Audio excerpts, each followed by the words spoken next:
Mas assim, não, desculpa, é só para. Mas meio faz um panorama, faço tudo que fala assim, que eu faço, tipo um parágrafo de apresentação. Exato. Tá, tá, beleza, então eu vou fazer de novo, Tá, tá? tranquilo. Posso fazer de novo?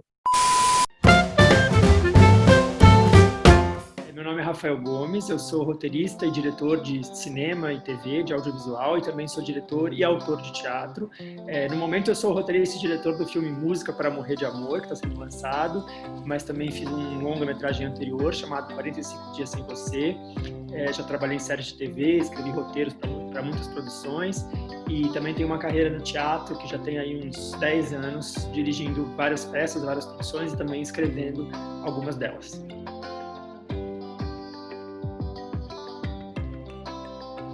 No momento em que eu escrevi, há 10 anos, eu tinha 20 e poucos, ela era uma vontade de erguer um espelho geracional de uma certa juventude. Evidentemente existe um recorte, né, sociocultural, socioeconômico e tal, mas assim, naquele momento ali, a maneira como eu articulava a minha vida emocional e sentimental e a maneira como eu via os meus amigos, as pessoas com quem eu vivia, com aquela idade, numa cidade como São Paulo, articulando sua vida sentimental, aquilo ali foi o que me deu vontade de escrever uma peça, um texto. Começar a escrever algumas coisas que eu já queria que fosse um filme um dia, porque a minha formação é de cinema, eu me formei em cinema, já tinha feito muitas metragens e séries de TV naquela ocasião, mas acabou virando primeiro uma peça de teatro. Mas então é isso, assim, tem a ver com a vontade de falar da vida interior, da educação sentimental, das paixões, do agigantado que o sentimento amoroso ganha na vida de quem está lidando com ele, e de como tudo isso passa pelas nossas referências, assim, quer dizer, principalmente no caso a música, mas também aquilo que a gente lê, aquilo que a gente vê, assiste, filmes, séries e afins.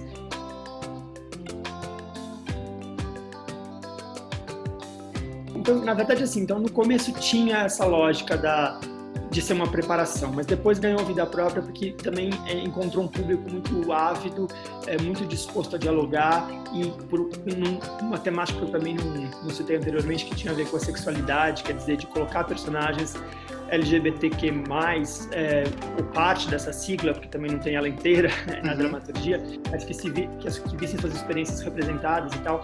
Então a peça foi ganhando vida, foi ficando em cartaz 1, 2, 3 anos, nunca parou de se apresentar, a gente eventualmente fazia apresentações. Então, olhando hoje o que aconteceu, eu acho que ela acabam sendo duas coisas separadas. Quer dizer, houve uma peça que fez sua trajetória, seu percurso, seu caminho, e agora existe um filme derivado. Eu não consigo mais pensar que a peça foi uma preparação para o filme, sabe? Eu consigo pensar que uma encruzilhada que parte para dois caminhos, duas vertentes, assim, partindo da mesma semente.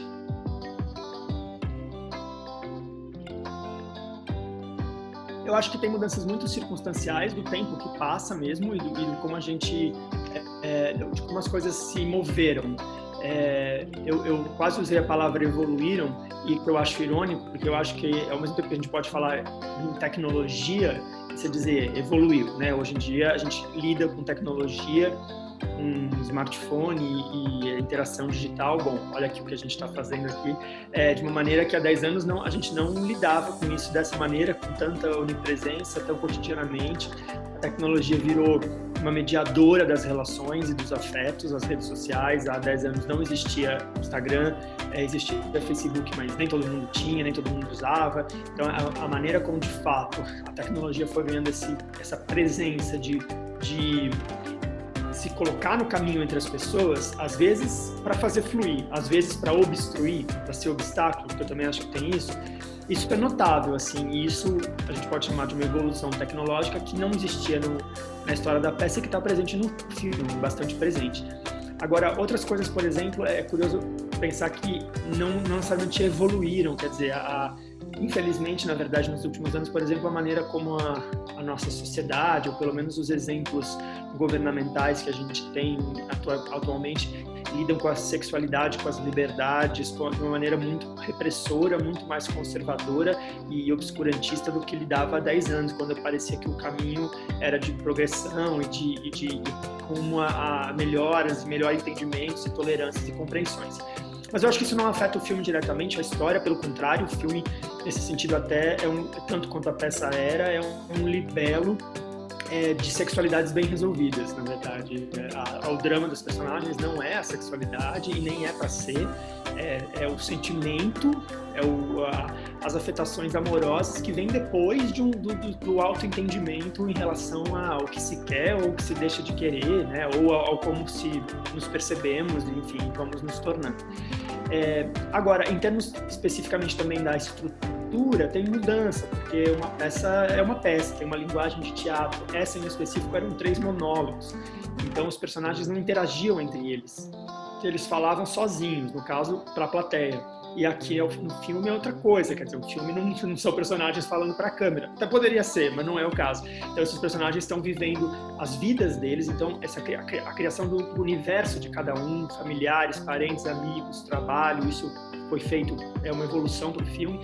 E também a maneira como eles interagem entre eles, se relacionam e se confrontam, principalmente se confrontam, quer dizer, os personagens que na peça falavam sozinhos, contavam suas histórias, aqui eles têm que lidar com pessoas que vão confrontá-los mesmo, vão ser o contraditório, vão dizer, você está enganado, você está errado, será que é isso, será que não é? Tanto entre eles, entre os 3 protagonistas, quanto essas pessoas que estão em volta, que também vão servir de conselheiros ou repressores, digamos assim, em bom sentido, quer dizer, de dizer algumas verdades para esses personagens.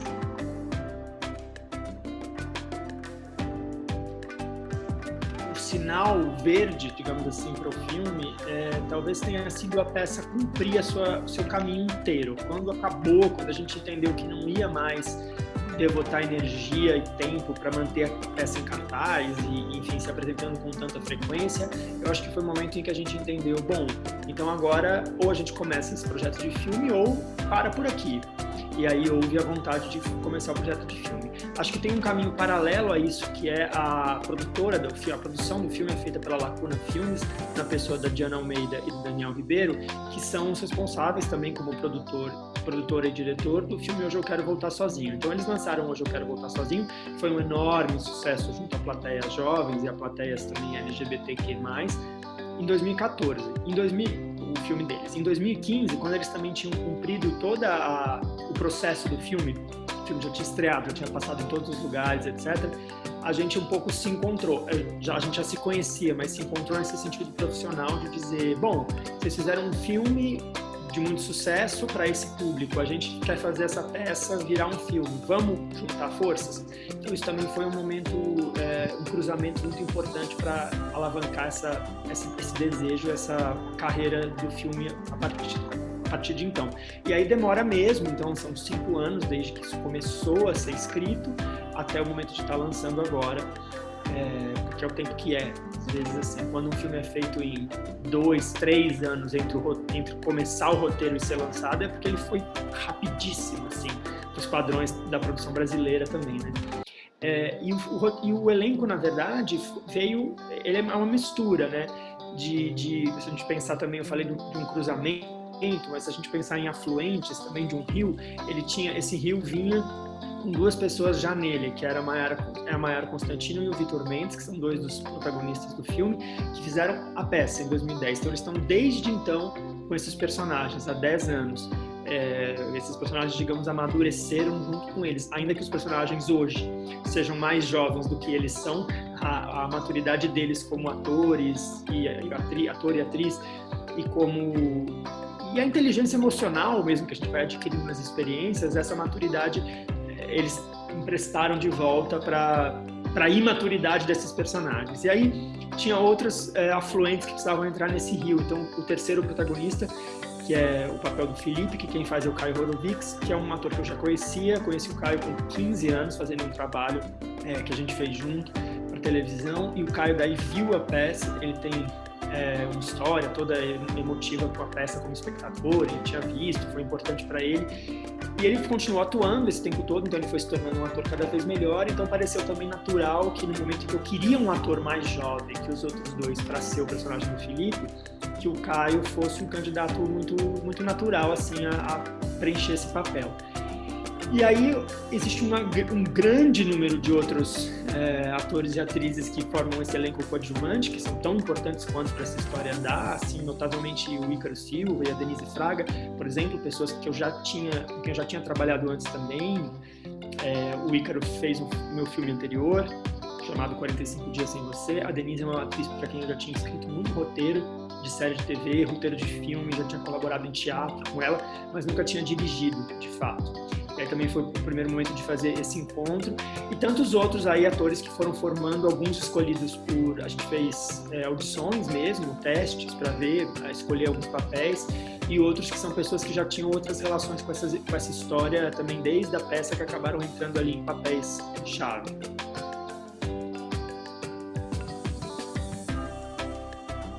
Durante muito tempo foi Música para Cortar os Pulsos. O filme, quando a gente filmou, ainda era. Quando a gente foi lançar o filme, a gente, na verdade, às vezes as coisas mais óbvias ficam nubladas para a visão, né?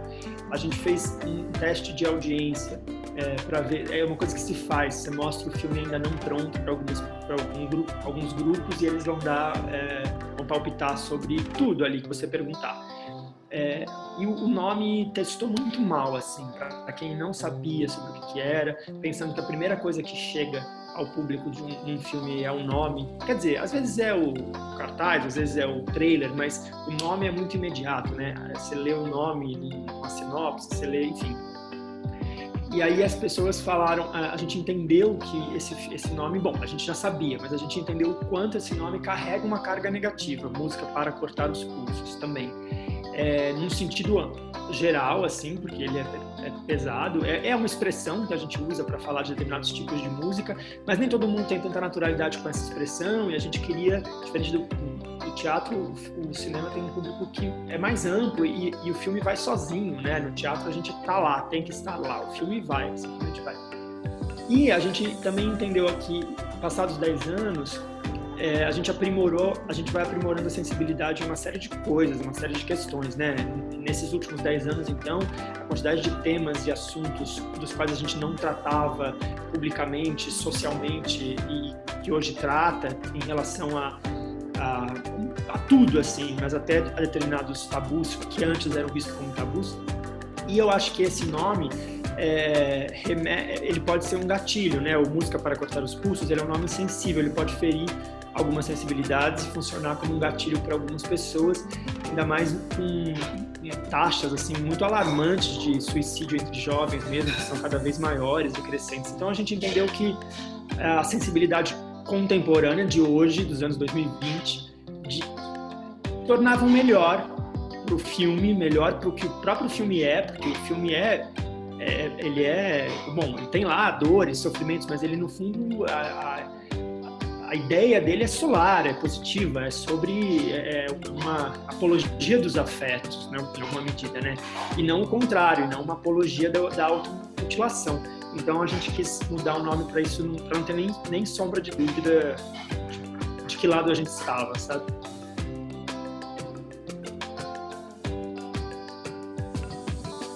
Completamente. Eu acho que a sua playlist de outubro de 2017 conta quem você era naquele mês, assim como a sua playlist hoje, das músicas que você está ouvindo. Essa coisa que os Spotify e outros serviços fazem, né, no fim do ano.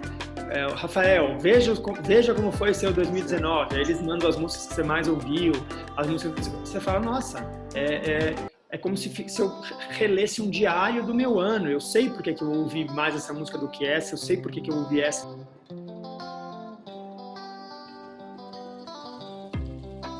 Exatamente, o filme tem ele tem muitos gatilhos nesse sentido de todinho sobre coisas das quais a gente está privado. Encontro, festa, aglomeração, suor, saliva, beijo, sexo, tudo. O filme gira nesse eixo. E até por isso também a gente quis lançar agora. Achou que era um incentivo a mais para dar para as pessoas um alentozinho, uma nostalgia e uma projeção de futuro, porque eu espero que esse futuro chegue logo, desse monte de coisa que das quais a gente está muito carente mesmo, né, de viver.